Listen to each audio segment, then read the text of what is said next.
Prices are continuing to rise. Or are they? We're still on the precipice of a seller's market. Or are we? It's really hard to know what to believe right now as there seems to be so many conflicting narratives out there. But have no fear, the latest edition of our market update is here.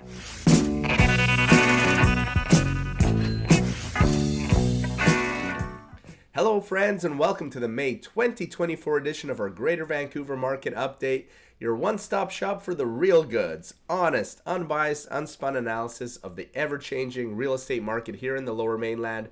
If you find this content interesting or just want to be nice, help us influence that pesky algorithm by clicking the like button down below, dropping us a comment, and if you're watching this on YouTube, subscribing to our channel so that you don't miss out on any future episodes.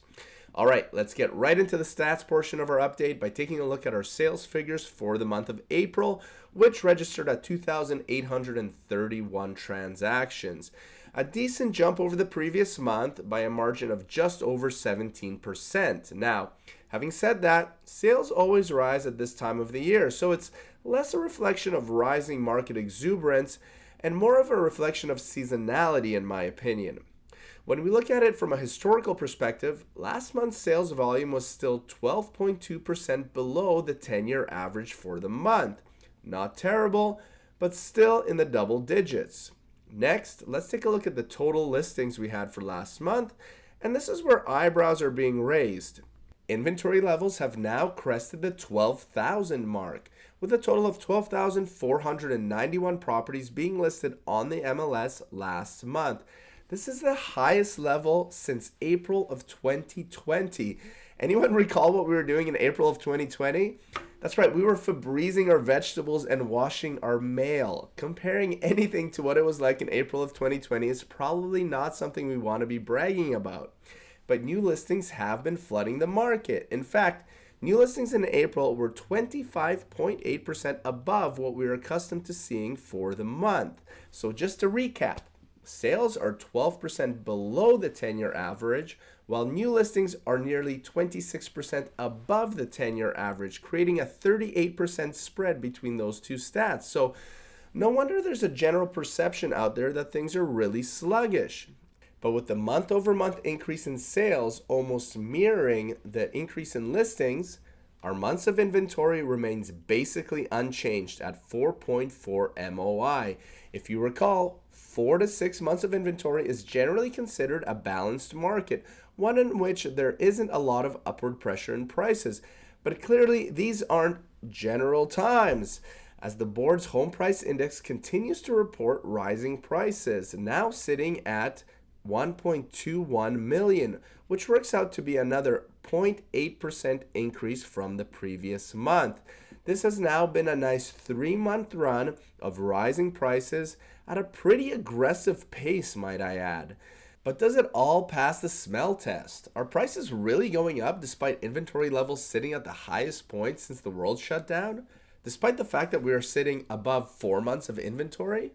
Well, for that, stay tuned and catch our editorial segment called Boots on the Ground in the next few days on our various social feeds. And if you're watching this on YouTube, you're in luck, because that portion of the update starts now. These boots are made for walking, and that's just what they'll do. I have to admit, in the 14 years that I've been in this industry, the current market dynamics might be the strangest that I've ever seen. I don't ever recall a time when the general sentiment in the market was quite as detached from what we are seeing in the monthly stats reports. What do I mean by that? Well, for starters, Greater Vancouver Realtors, the new name for the Real Estate Board of Greater Vancouver, has now reported 3 consecutive months of very strong price growth in the region. According to the Home Price Index, prices have risen 3.8% in that time. Extrapolate that figure over the course of 1 year, that means that we are on pace for prices to rise 15.2% for the year.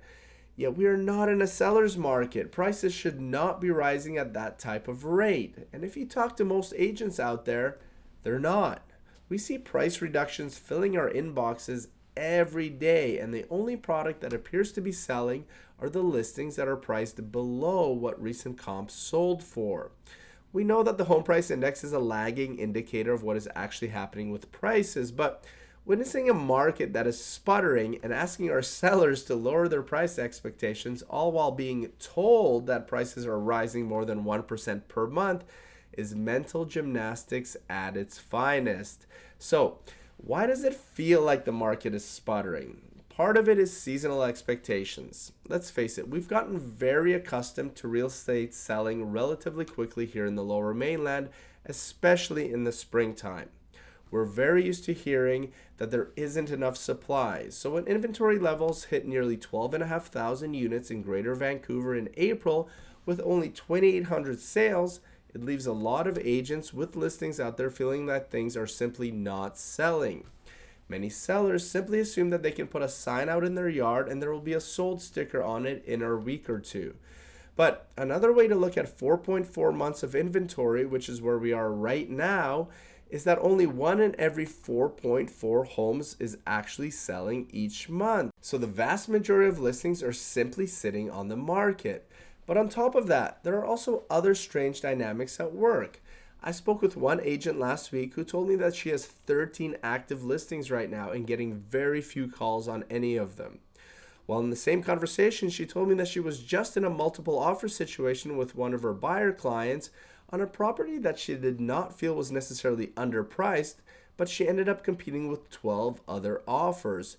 And it's stories like that that really make you scratch your head at times. So if only 1 out of every 4.4 listings are selling in a given month, shouldn't there be downward pressure on prices?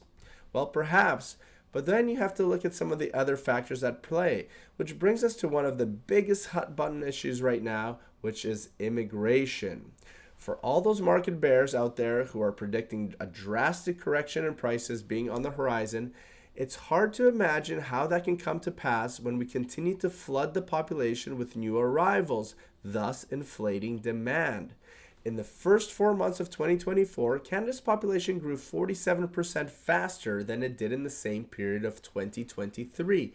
That's right, the country welcomed 400,000 newcomers in just the last 4 months. Everyone thought that rising interest rates would have a drastic negative impact on house prices. But how can they when there is a flood of newcomers seeking shelter every month? In fact, house prices in Greater Vancouver have only dropped 4% since the beginning of the fastest interest rate hike cycle in Canadian history. So, will we see a dip in prices sometime soon? Perhaps, but how long will that last? Because at the end of the day, people need shelter, and there's a lot of people and not a lot of shelter to go around. All right, that's it for me for this month. If you have any questions, comments, drop them in the comment section below, and I'll catch you right back here in about a month's time. Take care, everyone.